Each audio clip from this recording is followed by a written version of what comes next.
யார் இவள்? எங்கோ பார்த்த முகம் மாதிரி தெரிகிறது என்கிற யோசனையுடன் அலுவலக வரவேற்பறையில் நுழைந்தான் தினேஷ். அவனை பார்ப்பதற்காக காத்திருந்த அவள், இவன் உள்ளே வர மரியாதை நிமித்தம் சட்டென்று எழுந்து நின்றாள்.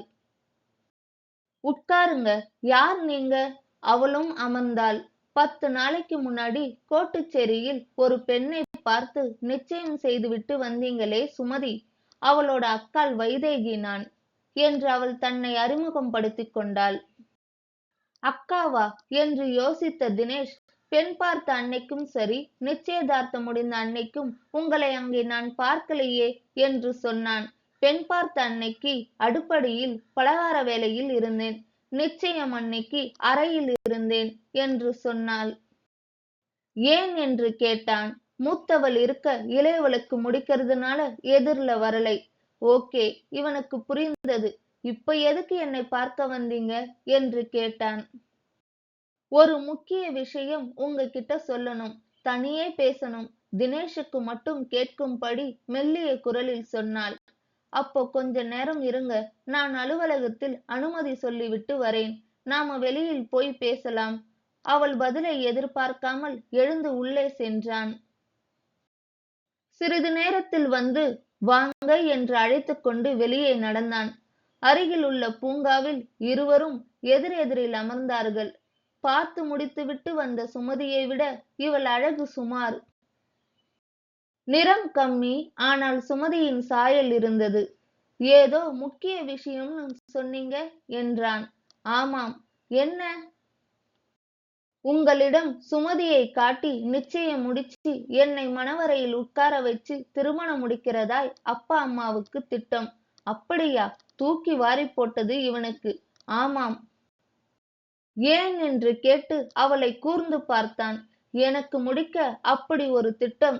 நான் இது துரோகம், மன்னிக்க முடியாத குற்றம், பின்னால எனக்கு கஷ்டம், வாழ முடியாதுன்னு நான் நிறைய சொல்லியும் அது அவங்க காதுல ஏறாது.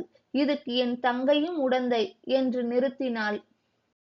தினேஷ் அவளை பார்த்தபடியே மௌனமாயிருந்தான்.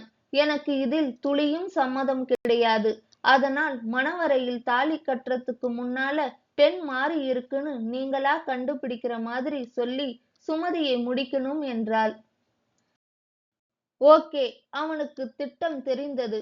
வந்த வேலை முடிந்து விட்டதால் வைதேகி தலைகுனிந்திருந்தாள். சரி, மணமேடையில் நான் அப்படி செய்தால் உங்க அம்மா அப்பாவுக்கு அது அவமானமாய் இருக்காதா? தினேஷ் தன் சந்தேகத்தை கேட்டான். இருக்கும். அதுக்காக மணப்பெண்ணை மாத்தி நம்பிக்கை துரோகம் செய்யறதா தப்பு என்று அழுத்தி சொன்ன வைதேகி, அப்புறம் இன்னொரு முக்கியமான விஷயம், இந்த ரகசியம் நமக்குள் இருக்கணும், அடுத்தவங்களுக்கு தெரியக்கூடாது. நானும் உங்களை சந்திச்சது வெளியில் தெரியக்கூடாது கராராக சொன்னாள். எல்லாவற்றையும் ஏற்றுக்கொண்டது போல அவளையே சிறிது நேரம் உற்று பார்த்து கொண்டிருந்த தினேஷ், சரி நீங்க போங்க, எதுவும் வெளியில தெரியாது, எல்லாம் நான் கவனிச்சுக்கிறேன், எதுக்கும் பயப்பட வேண்டாம் என்றான். சரி, திருப்தியாய் எழுந்தாள். ஒரு நிமிஷம் உட்காருங்க, ஒரு சந்தேகம். என்ன? உங்களுக்கு ஏன் திருமணம் முடிக்கலை? ஜாதக கோளாறு. வரன் வந்து வந்து தள்ளி போச்சு. எனக்காக தங்கச்சி காத்திருக்க கூடாதுன்னு தான் அவள் திருமணத்துக்கு சம்மதிச்சேன். ஆனா அப்பா அம்மா தங்கை எல்லாம் இப்படி ஒரு திட்டத்தோடு இருக்கிறது இப்பத்தான் எனக்கு தெரியும் என்று சொன்னாள். அவள் நல்ல உள்ளம் புரிந்த தினேஷ், என் தாலி உனக்குத்தான், அன்னைக்குத்தான் இந்த இன்ப அதிர்ச்சி உனக்கு தெரியும் வைதேகி என்று மனதில் சொல்லிக்கொண்டே சரி போங்க என்றான்.